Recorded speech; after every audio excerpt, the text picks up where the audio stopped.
press secretary for President George W. Bush, CNN political analyst Kirsten Powers, a USA Today columnist, and senior political analyst David Gergen, who was an advisor to 4 presidents. Good evening to all of you. I'm so glad to have you on. Ari Fleischer, let's start with you. By all accounts, the meetings today were substantive as well as cordial.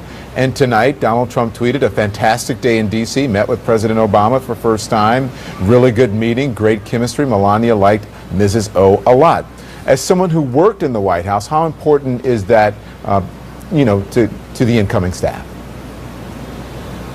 Oh, it's tremendously important. It's important to the nation, because especially when you have a transfer of power from one party to the next party, it's important to send a nation a signal that we are still a united country despite political differences. And the 2 most important people to send that signal are the president to the president-elect, and for the president-elect to be gracious and kind. That's exactly what took place today in Washington. Yeah. David, right after that, Donald Trump tweeted, just had a very open and successful presidential election. Now professional protesters incited by the media are protesting. Very unfair. What was that, a unifying message? No, I'm not sure where the incited by the news media came from. I know there are many people around Donald Trump who have deep grudges about the press, and of course Donald Trump said many negative things about the press. And strikingly today, for example, small thing for the public, but the thing that the press kind of worries about is that the Trump forces did not take the protective pool with them from New York to the White House, which is traditional to have the protective pool travel with the president. There are some sharp edges still underneath all of this, but I agree with Ari. The most important part of the day was the meeting between the current president and the future president. That sent a very positive signal to the country. I think it will help to calm things over time. But when he went up to the Hill, on the other hand, it's very clear now that the Republicans want to move on repealing the Affordable Care Act, so-called Obamacare, as quickly as they can. One of the reasons people are in the streets, and you hear this around the country now, I'm in Springfield, Massachusetts, one of the big concerns raised with me here in a public forum, where am I going to get my health care if I have a pre-existing condition? Right. I'm really scared, I'm really worried about what's going to be taken away from me. Yeah, and those are the issues that, this election was really decided on. People concerned about jobs, concerned about health care, and if you listen to any of the, sort of the aftermath of this, or people talking about why they voted the way they voted, that's what they wanted to hear about. But also, I want to say, even the people who are out there in the streets, Kirsten, they have concerns. They are afraid. You heard some of the protesters voicing that now. Donald Trump could have tweeted any number of things about those protesters. He could have said, I am going to be the president for all of the people, even the people who are out there on the streets, and I hear your voice. Why tweet what he tweeted instead of something that could be more inclusive and would help heal a fearful nation?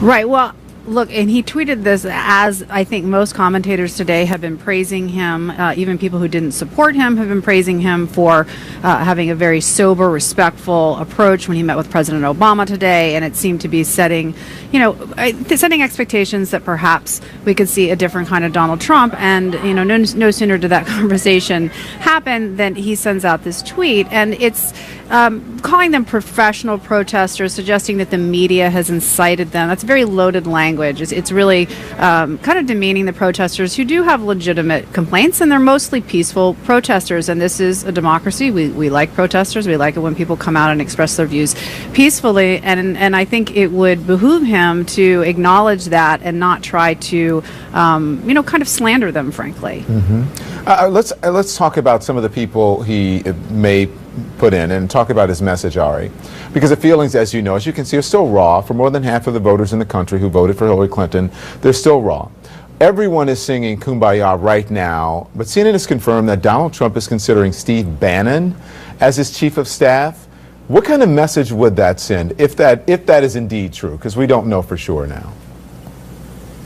Well, I don't know Steve Bannon. I've never met Steve Bannon. I don't really read Breitbart, but I will tell you this. It will send the signal that Donald Trump is going to work in the White House with the people who helped elect him president. No surprise there. Why wouldn't he? And I don't understand the notion that it's wrong for Donald Trump to put into the White House the same people that he turned to for trust, that he turned to for confidence, who know him, know his style, know what works for him, and then he would bring them into the White House. This is what all candidates do with their winning team.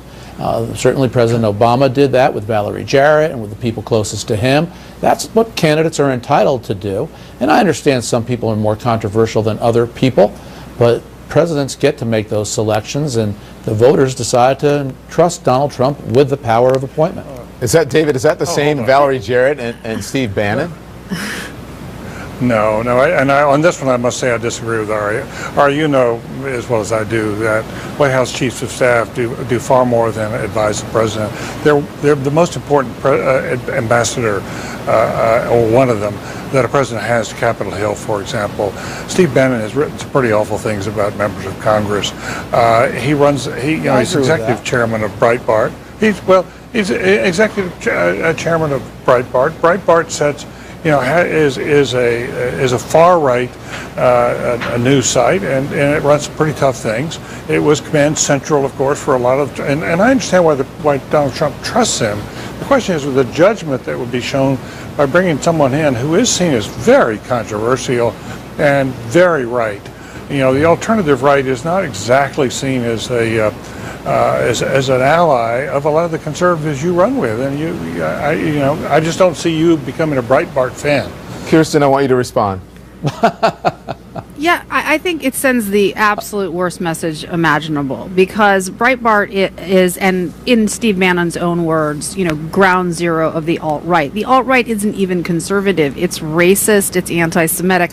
I am not name-calling here. I mean, I'm just telling you that this is who they are. And so for him to be chosen as the White House chief of staff would send a message that not only would the President Trump not be trying to reach out and unite people, he'd actually be trying to be divisive. I mean, he is a divisive person.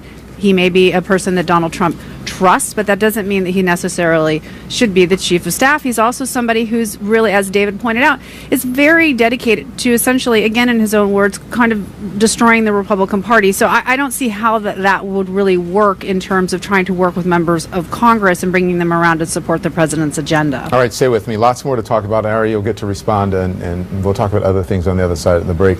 While meeting with Republicans